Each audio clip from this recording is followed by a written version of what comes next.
Hey guys, it's Bus, developer of the Athena mod. Wanted to take a quick moment to go over some changes to the ACS.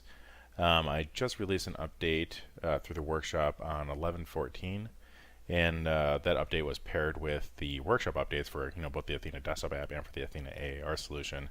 So if you have or you're subscribed to either of those, you will have gotten the updated ACS automatically. And so if you open the folder for the workshop items, you'll see an ACS folder in there, and that will contain the server executable and the server config file, so you can either run from that location or you can copy it to your Windows server and run it from there. Just make sure that if you're going to run an ACS, that you forward the port required, by default, which is TCP port 28804.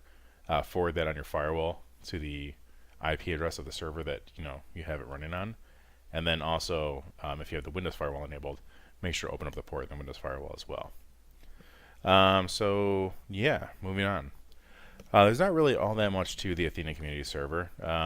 If you just run the executable, it's listening. So it'll listen on, like I said, by default, port TCP 28804, and it'll list the people who are currently connected, and it will list what rooms are created as well. So it's a pretty lightweight server. There's not really too much to it. It doesn't have any sort of a database in it at this time. It, when you close it, it loses everything. It doesn't preserve any rooms. There's no static rooms. There's no static permissions or anything like that. Those all have to be recreated. It's not meant to be a permanent chat interface. Eventually, there will be some sort of database component for when I tie in the the AAR stuff into it. But for right now, there's nothing really. So when this thing starts up, the only task it really does before it just starts to listen is to go through the maps folder and look for any maps that you may have uploaded to the ACS. So it'll look for these zip and zip.txt combinations, and the .txt files are basically just index files, letting the ACS know the map information, so that way it can kind of just create an in-memory database, I guess. Really, it's just a list of maps. So that's pretty much all there is to it. Server side, it's not a whole lot of complexity to it. So you basically just run it for the port and let people start using it. So that's the server side. Let's take a look at some of the stuff that has changed client side.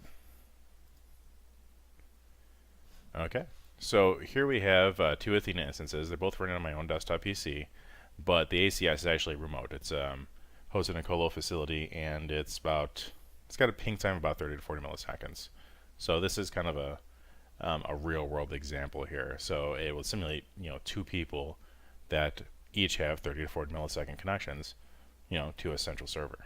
Okay, so I haven't set a password for my ACS, so we can just go ahead and connect. Okay, and as you can see in the sessions list, it shows both users and it says none next to the name. That's one of the changes. If you ever used the ACS before, you would know that it never had anything next to here. But what I've done was that when a user changes what map they're looking at, it will update that next to the name. So when you're looking at somebody, maybe a friend or someone you play with, you can see, oh, they're on that map. Okay, now that's also reflected in other ways too. So if I create a room over here, and let's say I name it room 1, that's a very imaginative, creative name. Okay, it will show in the room description the room name and what world is currently being used. Okay, so you would know, if I want to share ink with other people in this room, that's the map I have to have loaded. But if somebody isn't in a room, you can see what map they're using and stuff like that. Or if somebody's in the room saying, hey, I don't see your ink, you can look at them over here and be like, hey, well, we're looking at Malden, you're looking at Stratus. That's the problem. Apart from that, it all kind of works the same way. If you look at the bottom down here, we have the disconnect feature, which basically just disconnects from the ACS. I never figured you guys, would hop between multiple ACSs, so I never thought there was really a need to disconnect. But somebody requested it, so I added it in. Yeah, so that's there. Anything else really? I guess we can just do an example here. So we're going to have Bus Right go ahead and join this room, and he's going to, well, let me go ahead and throw down down some ink here. Give me 1 second. I have my, if you look up here, it says the active ink layer, and the active ink layer is room number 1, which is this one, because I clicked the active button onto room number 1. Another way to do this would be to go to the map tab and look at my ink layers, and I have personal canvas and room number 1. Now clicking on these switches in the top left which one is the active ink canvas. You know, like before, if you have personal canvas selected, you know, the only person that sees this stuff, you know, is you. But if you actually do this on the room canvas, you know, this will be the room canvas ink will be shared with everybody else that's in the room. So let me go ahead and load up Malden over here.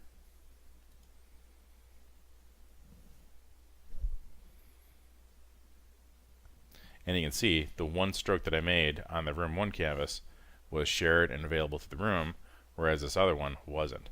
So if I switch to this canvas and then erase it, and then I switch to room number 1 and then put in there, it gets shared immediately with the other user. Now the same thing goes over here. This person is currently on their personal canvas. They're going to want to, you know, activate the room canvas, and then they're going to want to go ahead and draw in there. And then that'll get shared. Things can get more complex if you have multiple rooms. Like let's say you have a room for, you know, I don't know, team 1, and then you have a room for, you know, squad 1. You know, whatever your organization system is, and you create all sorts of different rooms for the different structure that you have. It can get more and more complicated. So you want to pay attention to what layer is currently active, almost like a radio channel. You know what I mean?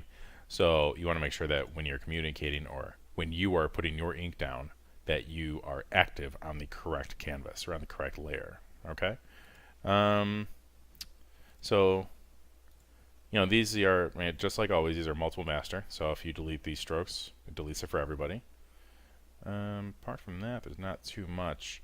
Another thing we can look at is you can download maps too. So you can publish it. So these are the maps that I have in my Athena version here. Okay, but I can also go ahead and grab a map from my ACS that somebody else has uploaded. So when I go now, I can actually see Blood Gulch is the map, or Blood Gulch is in my list of maps. I can do that for, you know, I can queue them up. Then as they complete, the status of those will be upgraded now, or updated. Obviously, the bigger the file, the longer it's going to take. Additionally, I mean, the ACS has more maps than I do. So, but if I had a map that the ACS didn't have, I could go ahead and select it here in this publish map thing and click publish, and then it'd be available in the ACS. Now, one of the advantages to actually doing that is, let's say your community has set up a server and you've got 20 or 30 maps. To export all of those, I mean, I've ran through it. It took me a couple of hours. You know, I mean, some of them are big, and some of them are big and they have a million trees, and that will take forever to download or forever to export.